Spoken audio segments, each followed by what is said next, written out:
ជំរាបសួរពុកម៉ែបងប្អូនជាទីគោរពស្រឡាញ់រាប់អានទាំងអស់គ្នាបងប្អូនថ្ងៃនេះត្រឡប់មកជួបគ្នាសារជាថ្មីបន្ទាប់ពីខានចេញប្រហែលថ្ងៃមកហើយថ្ងៃនេះខ្ញុំសូមលើកយកនៅរឿងរ៉ាវថ្មីនិងប្លែកមួយទៀតមកចែកជូនដល់បងប្អូនទាំងអស់គ្នាឲ្យបានដឹងរឿងនេះជារឿងពិតដែលបានកើតឡើងទៅលើបងស្រីម្នាក់គាត់មានឈ្មោះថាបងនួនគឺត្រូវបានព្រាយដើមស្វាយរបស់គាត់ដណ្ដើមប្តីពីគាត់ទៅហើយមូលហេតុគឺដោយសារតែគាត់បានជឿសម្ដីគ្រូទាយ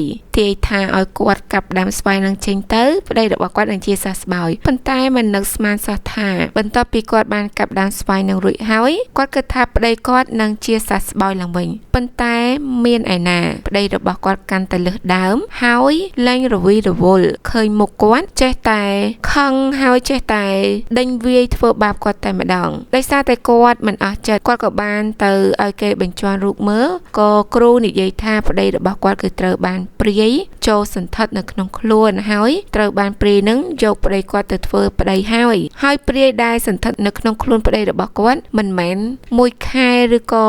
មួយថ្ងៃអីនោះទេបងប្អូនបងស្រីនួននិយាយថាគឺអស់រយៈពេលជាង2ឆ្នាំមកហើយទោះបីជាគាត់ព្យាយាមដើរស្វែងរកគ្រូទាំងព្រះសង្ឃទាំងគ្រូជួយស្រោចទឹកពាក់ខ្សែយ៉ាងណាក៏ដោយក៏គ្រូទាំងអស់នោះដូចជាមិនទាន់អាចយកឈ្នះនៅ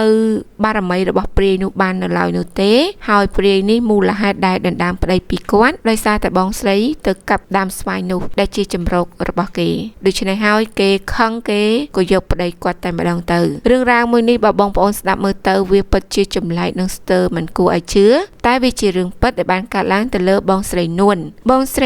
គាត់គឺជាអ្នករស់នៅក្នុងភូមិស្រែខាងជើងឃុំជ្រោយស្រុកស្វាយអំបិលខេត្តកោះកុងរឿងរ៉ាវដែលបណ្ដាលឲ្យប្តីរបស់គាត់ត្រូវព្រាយដណ្ដើមយកទៅមូលហេតុគឺមកពីគាត់ជឿសម្ដីគ្រូទូទាយដែលបានទាយគាត់ថាបើចង់ឲ្យប្តីគាត់ជាសះស្បើយគឺឲ្យរូបគាត់នេះកាប់ដើមស្វាយមួយដើមនោះចោលទៅហើយដើមស្វាយហ្នឹងមិនមែនដើមតូចនោះទេបងប្អូនគឺបងនួននិយាយថាដើមស្វាយហ្នឹងមានទំហំពីអោបមនុស្សចាស់អីណោះវាទំហំធំហើយដើមស្វាយនេះគឺមានអាយុកាលយូរឆ្នាំផងដែរដែលដើមស្វាយមួយដើមនេះដុះនៅក្នុងដីភូមិរបស់គាត់ហើយគឺជាចម្រោករបស់ពពួកព្រាយបិសាចហើយគ្រូគេថាតតែកាប់ដើមស្វាយនឹងចោលទើបប្តីរបស់គាត់បានជាសះស្បើយពីជំងឺបងស្រីនួនបន្ទាប់ពីគាត់បានទៅរកគ្រូទាយហើយគាត់ក៏ធ្វើតាមសម្ដីគ្រូទាយប្រាប់ហើយគាត់ក៏បានទៅពឹងពាក់អ្នកភូមិឲ្យមកជួយកាប់រលំដើមស្វាយនោះចោលគ្រាន់តែបងនួនកាប់ដើមស្វាយនោះដួលក្រឹបរំពេចនោះប្តីរបស់គាត់កំពុងតែ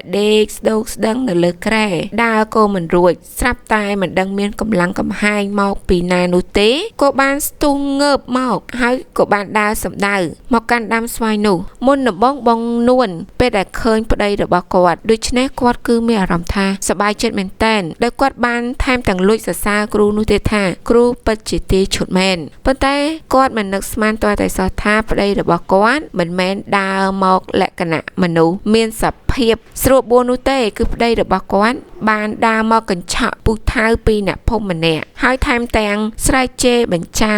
អ្នកទាំងអស់នោះថែមទាំងបានទាញពុះថៅដេញកាប់អ្នកដែលបានកាប់ដើមស្វាយនោះរលំថែមទៀតក្រោយពេលដែលបានដេញកាប់អ្នកភូមិហើយស្រាប់តែប្តីរបស់គាត់ស្ទុះមកច្របាច់កគាត់មួយទំហឹងកាលនោះកុំតែបានអ្នកភូមិជួយចាប់តាន់ទេកុំអីរូបគាត់ប្រហែលជាស្លាប់ក្រោមស្នាដៃព្រាយដែលចូលរូបរាងកាយប្តីរបស់គាត់ជាពុំខានឡើយហើយពេលដែលអ្នកភូមិចាប់ប្តីគាត់នោះបែរជាប្តីគាត់ស្រែកជេរបញ្ចោ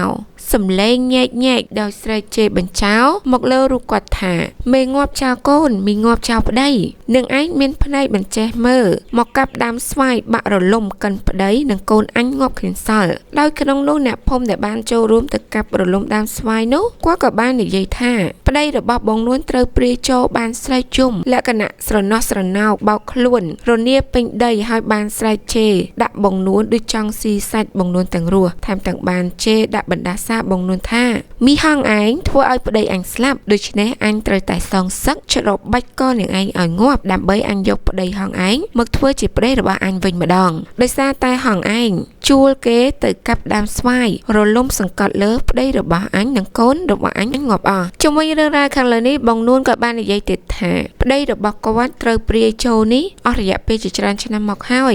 ប្តីរបស់គាត់មានអាការៈ កាច់សាហាវបែបនេះគឺចាប់តាំងពេលដែលគាត់បានកាប់ប្រលំដើមស្វាយនោះចោលបងនួននិយាយថាមានថ្ងៃមួយនោះប្តីខ្ញុំក្រោយពេលដែលគាត់ត្រឡប់មកពីលេងផ្ទះបងប្អូនរបស់គាត់នៅក្នុងភូមិវិញស្រាប់តែគាត់ត្អូញត្អែប្រាប់ខ្ញុំថាម៉ែវាថ្ងៃនេះខ្ញុំមិនដឹងជាយ៉ាងម៉េចទេចេះតែចុកពោះខ្លាំងណាស់ហើយកាលនោះខ្ញុំស្មានតែប្តីរបស់ខ្ញុំគាត់ខ្យល់ខ្ញុំក៏បានទៅរកប្រេងកាតរកសេនមកកក់ខ្យល់ឲ្យប្តីខ្ញុំប៉ុន្តែប្តីរបស់ខ្ញុំនៅតែត្អូញថាចុកពោះខ្លាំងដដែលបងនួននិយាយទៀតថាបន្ទាប់មកខ្ញុំក៏បានទៅទិញទៀនធូបបារីក្រែងលោប្តីរបស់ខ្ញុំខំមាត់ខកក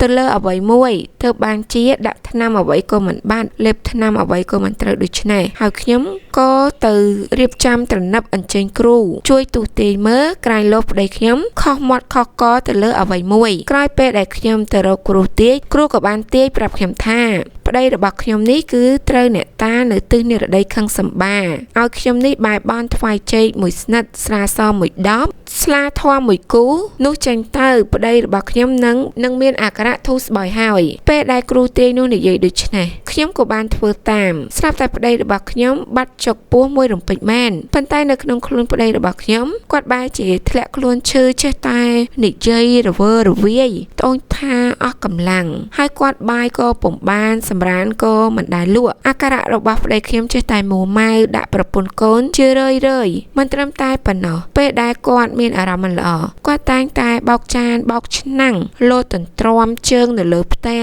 បំផ្លាញរបស់របរគ្មានសល់ជាពិសេសពេលអាការៈធ្វើទុកម្ដងគាត់ថែមទាំងដេញកាប់អ្នកភូមិនៅពេលដែលពួកគេមកសួរសុខទុក្ខគាត់ថែមទៀតបងនួនបាននិយាយថាដោយសារតែប្តីរបស់ខ្ញុំមានអាការៈរវើរវាយដូច្នេះហើយទោះបីជាខ្ញុំខំប្រឹងបែបបន់យ៉ាងណាក៏ដោយក៏មិនបានខ្ញុំក៏បានដាច់ចិត្តទៅឲ្យគ្រូទូទាយមើលក្រែងលោប្តីខ្ញុំគាត់ធ្វើអ្វីខុសឆ្គងបង្កការខឹងសម្បាដល់ផ្លូវងងឹតណាមួយហើយគ្រូទាយក៏បានទាយប្រាប់ខ្ញុំថាតើតែឲ្យខ្ញុំនេះកាប់ដើមស្វាយមួយដើមនៅក្នុងភូមិរបស់ខ្ញុំនោះចេញទៅព្រោះដើមស្វាយមួយដើមនោះគឺជាជំរករបស់ពួកព្រាយបិសាចបន្ទាប់ពីគ្រូទាយនោះនិយាយដូច្នេះហើយពេលត្រឡប់មកដល់ផ្ទះវិញខ្ញុំក៏បានទៅពឹងពាក់ឲ្យអ្នកភូមិប៉ុន្មាននាក់មកជួយកាប់ដើមស្វាយនៅខាងក្រោយផ្ទះរបស់ខ្ញុំនោះចេញពេលដែលដើមស្វាយនោះដួលរលំប្រាវស្រាប់តែប្តីខ្ញុំមិនដឹងថាជាព្រាយចូលឬក៏អ្វីចូលនៅក្នុងខ្លួនគាត់នោះទេគឺគាត់បែរជាស្ទុះងើបដើរផលដើរសំដៅមកកាន់កន្លែងដើមស្វាយមួយដើមនោះអាការៈរបស់ប្តីខ្ញុំគឺស្វាហាប់ណាស់មើលទៅដូចជាមិនមែនអ្នកឈឺអញ្ចឹងពេលដែលប្តីខ្ញុំមកដល់គាត់ធ្វើចរិតមាយាដូចជាមនុស្សស្រីថែមទាំងបានលោតទន្ទ្រាំជើងនៅលើដីហើយបានសង្ខោចសម្ពុតស្រែកជេរដាក់បណ្ដាសាមកកាន់បងនួនថាមេងាប់ចៅកូនមេងាប់ចៅប្តីកាប់ដើមស្វាយមិនចេះមើលធ្វើឲ្យសង្កត់លើប្តីនិងកូនរបស់អញស្លាប់អស់គ្មានសល់ម្នាក់ឡើយអញមិនសុខចិត្តទេអញត្រូវតែយកប្តីហងឯងមកធ្វើជាប្តីអញឲ្យទាស់តែបានបន្ទាប់ពីប្តីរបស់ខ្ញុំស្រែកជេរខ្ញុំញែកដូចជាមនុស្សស្រីបែបនេះហើយប្តីរបស់ខ្ញុំគាត់ក៏ស្ទុះទៅទាញពូថៅពីអ្នកភូមិម្នាក់បានដេញកាប់អ្នកភូមិយ៉ាងវូវីនិងថែមទាំងបានស្ទុះមកច្របាច់កបងនួនស្ទើរតែស្ទះដង្ហើមស្លាប់ទៅហើយកាលនោះបងនួនបាននិយាយទៀតថាខ្ញុំនិងអ្នកស្រុកបានលួងលោមសាកសួរប្តីរបស់ខ្ញុំហើយក៏ដឹងថាប្តីរបស់ខ្ញុំគឺពិតជាត្រូវព្រាយនៅលើដើមស្វាយនោះចូលរគាត់ពិតមែនហើយគេខឹងសម្បាដោយសារតែខ្ញុំបានកាប់ចម្រោករបស់គេចោលដោយព្រាយនោះចូលប្តីខ្ញុំហើយបាននិយាយមកកាន់ខ្ញុំថាគេមិនព្រមចេញពីរូបរាងកាយប្តីរបស់ខ្ញុំនោះទេគេសន្ធិដ្ឋនៅក្នុងរូបរាងកាយប្តីរបស់ខ្ញុំទាំងយប់ទាំងថ្ងៃមិនត្រឹមតែប៉ុណ្ណោះមានថ្ងៃមួយនោះប្តីរបស់បងនួនត្រូវព្រាយធ្វើឲ្យប្តីគាត់គិតតែពីអង្គុយយំស្រណោះស្រណោកនិយាយរអ៊ូរងៅពីខ្មោចប្តីនិងកូនរបស់គេដែលបានស្លាប់ដោយសារតែដើមស្វាយរលំកិនពីលើនោះបងនួនក៏និយាយទៀតថាប្រហែលជាព្រាយនោះយកប្តីរបស់គាត់ទៅធ្វើជាប្តីវាហើយព្រោះព្រាយនោះវាមិនព្រមចេញពីក្នុងខ្លួនប្តីគាត់នោះទេបើគិតមកដល់បច្ចុប្បន្ននោះព្រាយនោះវាបានសន្ធិដ្ឋនៅក្នុងរូបរាងកាយប្តីបងនួនមានរយៈពេល7-2ឆ្នាំមកហើយសូម្បីតែបងនួនជាប្រពន្ធទៅក្បែរប្តីគាត់ម្ដងគឺមិនបានផងប្តីរបស់គាត់តែងតែ ធ្វើបាបគាត់គឺមិនឲ្យរូបគាត់ទៅនៅក្បែរប្តីរបស់គាត់បាននោះទេបងនួនបាននិយាយទៀតថាដោយសារតែប្តីរបស់គាត់មានអាការៈបែបនេះហើយធ្វើឲ្យរូបគាត់ពិបាកទៅប្រកបការងាររកស៊ីខ្លាំងណាស់ដោយសារតែនៅចាំមើលប្តីរបស់គាត់ក្រែងលោកខ្លាចប្តីរបស់គាត់ត្រូវព្រាយស្រីនោះនាំប្តីគាត់ទៅបាត់ព្រោះកាលពីកន្លងមកប្តីរបស់គាត់គឺត្រូវបានព្រាយស្រីនោះធ្លាប់នាំប្តីគាត់រត់ចូលទៅក្នុងព្រៃម្ដងរួចមកហើយប៉ុន្តែកាលនោះកុំបានបងប្អូនអ្នកស្រុកជួយចាប់តាន់កុំឲ្យប្តីរបស់គាត់ត្រូវអស់ជីវិតដោយសារតែព្រាយនោះនាំទៅចាក់ជាពុំខានឡើយដោយសារតែខ្លាចព្រាយនាំប្តីគាត់ទៅម្ដងទៀតបងនួនក៏ឲ្យអ្នកស្រុកជួយចាប់ប្តីគាត់ចងទុកនៅមួយកន្លែងខ្លាចក្រែងព្រាយនោះនាំប្តីគាត់ទៅធ្វើរឿងអ្វីប៉ះពាល់ដល់ជីវិតបងនួនគាត់ស្វាស្វែងដើររកគ្រូមិនតិចអ្នកនោះទេដើម្បីជួយបណ្ដេញព្រាយចេញពីក្នុងខ្លួនប្តីរបស់គាត់ហើយមានគ្រូចំនួន4នាក់រួចមកហើយប៉ុន្តែគ្មានគ្រូណាម្នាក់អាចបណ្ដេញព្រាយនោះចេញពីរូបរាងកាយប្តីរបស់គាត់បានឡើយគ្រូទាំងអស់នោះត្រូវបានព្រាយចូលក្នុងខ្លួនប្តីរបស់គាត់ថែមទាំងដេញវាយគ្រូទាំងអស់នោះរត់ចេញពីលើផ្ទះថែមទៀតឲ្យតែរៀបចំសែនព្រេនអ្វីប្តីរបស់គាត់តែងតែវាយបំផ្លាញមិនឲ្យគាត់រៀបចំសែនបានឡើយចាពុកម៉ែបងប្អូនអ្នកស្ដាប់នេះគឺជារឿងរ៉ាវពិតមួយដែលបានកាត់ឡើងទៅលើបងនួនដែលជាអ្នករស់នៅក្នុងខេត្តកោះកុងរឿងរ៉ាវដែលត្រូវបានព្រាយដើមស្វាយព្រាយស្រីមកដណ្ដើមប្តីរបស់គាត់ទៅធ្វើឲ្យរូបគាត់ជាប្រពន្ធមានការពិបាកចិត្តជាខ្លាំងពីព្រោះថារូបគាត់មិនអាចទៅប្រកបកិច្ចការងាររកស៊ីចិញ្ចឹមជីវិតបាននោះទេដោយសារតែគាត់ប្រហែសប្តីរបស់គាត់នឹងត្រូវព្រាយស្រីនោះនាំទៅសម្លាប់ខ្លួនចាក់ជាពុំខានឡើយដោយសារតែព្រាយនោះធ្លាប់បានគំរាមរូបគាត់ជាច្រើនដងរួចមកហើយថាគេនឹងមិនដោះលែងប្តីគាត់នោះទេហើយគេនឹងយកប្តីរបស់បងនួនធ្វើជាប្តីគេវិញដោយសារតែបងនួននេះជឿសម្ដីគ្រូទាយហើយទៅកាប់រលំដើមស្វាយនោះចោលដែលជាជំរករបស់ក្រុមគ្រួសារព្រីនៅដូច្នេះហើយធ្វើឲ្យគេបាត់បង់ជំរកហើយប្តីរបស់ព្រាយនិងកូនរបស់ព្រាយក៏ស្លាប់អស់ទៀតដោយសារតែរលំសង្កត់ដើមស្វាយពីលើដូច្នេះធ្វើឲ្យព្រាយស្រីនោះគេមិនសុខចិត្តនោះទេទោះបីជាបងនួនរៀបចំធ្វើពិធីសុំខមាទោសឬក៏សែនព្រេនមានអញ្ជើញគ្រូបញ្ជាន់រូបឬក៏រៀបចំធ្វើពិធីយ៉ាងណាក៏ដោយក៏គេមិនសុខចិត្តឡើយដោយព្រាយនោះនៅតែមានអ្នកដណ្ដើមប្តីរបស់បងនួនយកទៅដោយសារតែប្តីរបស់គេត្រូវស្លាប់បាត់ទៅហើយ